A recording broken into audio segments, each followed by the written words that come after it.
l'histoire maintenant, hein. Alors. Azuro et le défi du Père Noël. Alors. Dans le village, les enfants étaient heureux comme jamais. Noël arrivait à grands pas. Il ne restait que 3 nuits avant le grand jour. Toc, toc, toc. Azuro et Jippy entendirent de bruyants coups frapper à la porte de la caserne. Le dragonneau ouvrit, mais ne vit personne. Soudain, une voix enjouée déclara: « J'ai un courrier pour vous !» Oh, un petit lutin tout rikiki, coiffé d'un bonnet vert, se tenait devant lui. Il était rigolo avec son long nez et ses oreilles pointues. Il tendit une enveloppe à Azuro, puis disparut dans un nuage de fumée.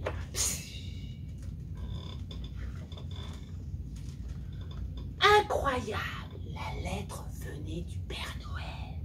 Il demandait au dragonneau de le rejoindre au pôle Nord de toute urgence.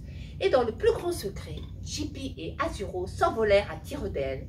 Sur le chemin, ils découvrirent un spectacle rare et incroyable, une aurore boréale.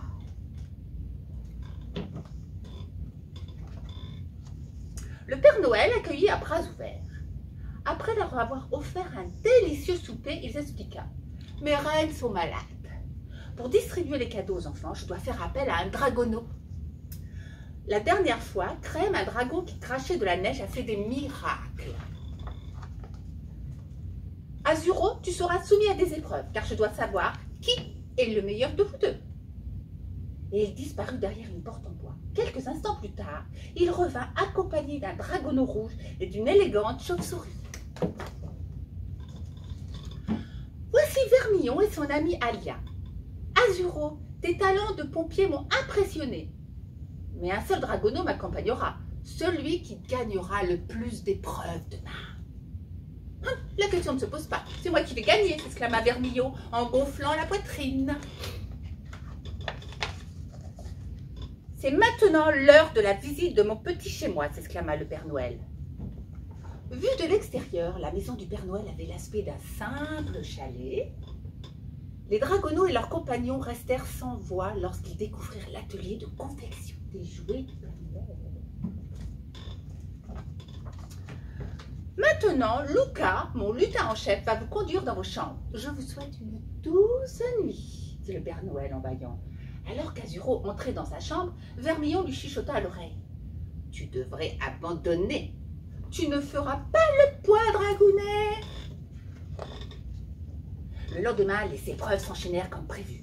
Mais il était impossible de les départager. Finalement, le Père Noël organisa une dernière épreuve. Le Père Noël annonça: « Prêt, 3, 2... » Sans que le Père Noël s'en aperçût, Vermillon expulsa des boules de feu. Oh, des boules de feu. Bon, ça marche pas. Après plusieurs minutes, les dragonneaux abandonnèrent à bout de souffle. Encore une fois, match nul. À la fin de la journée, le Père Noël fit asseoir Azuro et Vermillon.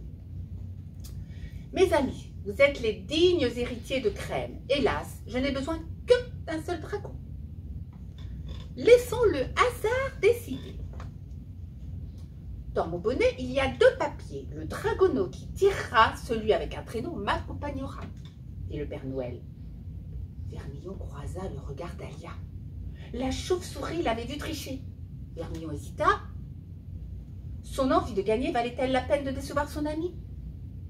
C'est Azuro qui vous aidera à distribuer les cadeaux. Je lui laisse la place, déclara alors Vermillon d'un ton bourru.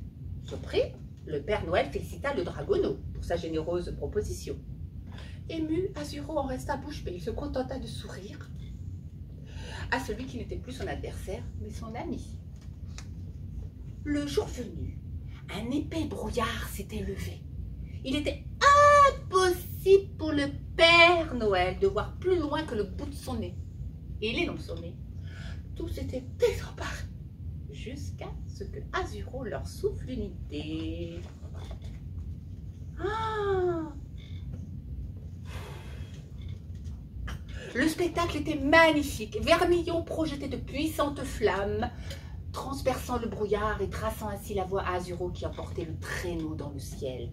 Et voilà, c'est la magie de Noël, s'enthousiasma le Père Noël. De mémoire de lutin, la distribution des cadeaux de Noël ne fut jamais aussi rapide. Azuro et Vermillon, vous avez été d'une aide précieuse. Mes reines ont tenu à vous remercier en vous offrant ces grelots. Au moment de se quitter, les dragons et leurs compagnons promirent de se revoir. Et de retour à la maison, Zippy et Azuro découvrirent que le Père Noël ne les avait pas oubliés. Au revoir. Oh là là là là, j'en ai mis partout, partout, partout. Oh, allez, il faut que je répare cette peinture. Allez. Oh là là.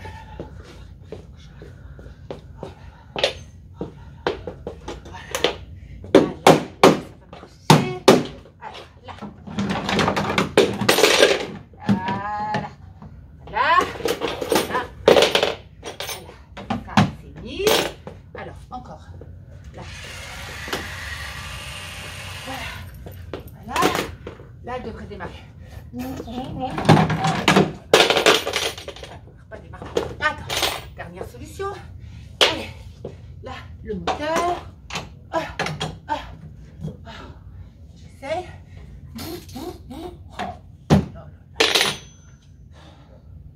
Bon, je vais appeler PN. Appeler un ami.